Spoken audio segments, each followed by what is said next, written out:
আসসালামু আলাইকুম প্রিয় বন্ধুরা, এই যে দেখেন মুরগিগুলোকে প্রতিদিনের ন্যায় আজকেও এই যে পাতাকপি, এটা পাতাকপির শাক দিয়েছি খাওয়ার জন্য।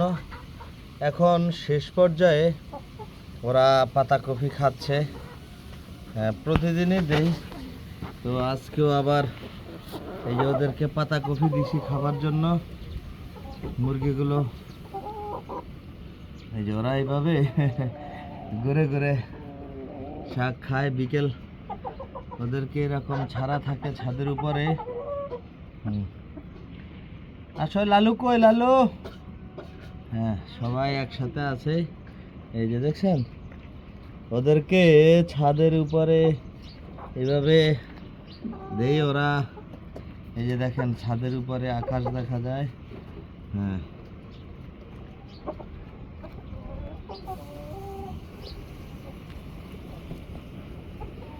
কি তোমার কি খবর? হ্যাঁ, তোমরা ডিস্টার্ব করতেছো নাকি খুব? এই যে সবাই মিলে শাক খায়, সেই যে ঘুরে হাঁটাহাঁটি করে পুরো ছাদ জুড়ে একদম। এই যে দেখছেন ন্যাচারাল, খুবই প্রাকৃতিক পরিবেশে ওরা বড় হয়। ওদেরকে আসলে আমরা কোনো ফিড বা এই জাতীয় কোনো খাবার ওদেরকে আমরা খাওয়াই না। ওরা সম্পূর্ণ যে ন্যাচারাল যে খাবারগুলো আছে, ধান, গম, তারপরে ভুট্টা, এই যে এগুলোই, এবং ওই যে কি বলে আমরা ভুসি, গমের যে ভুসিগুলো আছে ভাতের মাড়ের সাথে অ্যাড করে গমের ভুসিগুলো দিয়ে ভাত দিয়ে মেখে তারপরে ওদেরকে সকালবেলায় দেই, ওরা খায়। এরপরে একটু ধান বা দেই, তারপরে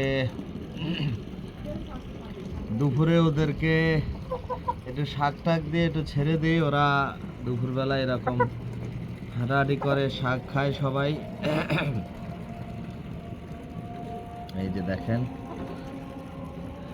এখানে বেশিরভাগই মোরগ, এটা কি বলেন আপনারা, রাতা মোরগ। আর মুরগি মাত্র 4টা মুরগি হয়েছে। তো এই মুরগিগুলো এই যে দেখছেন, এই যে লালু, লালু কন্টিনিউ এখন অবশ্য ডিম দেয়, এখনো ডিম দিতেছে মাশাল্লাহ। আর ওরা এখনো ডিম পাড়া শুরু করে নাই, দেখি হয়তো ইনশাল্লাহ খুব বেশি সময় না, খুব শীঘ্রই ওরা ডিম দিয়ে দিবে। তো যখন ওরা ডিম দেওয়া শুরু করবে ইনশাল্লাহ আপনাদেরকে তো অবশ্যই দেখাবো। এই যে ওরা এই যে খাচ্ছে। ধন্যবাদ প্রিয় বন্ধুরা, আল্লাহ হাফেজ। সবাই ভালো থাকবেন, সুস্থ থাকবেন। আসসালামু আলাইকুম। মাহে রমজানের শুভেচ্ছা।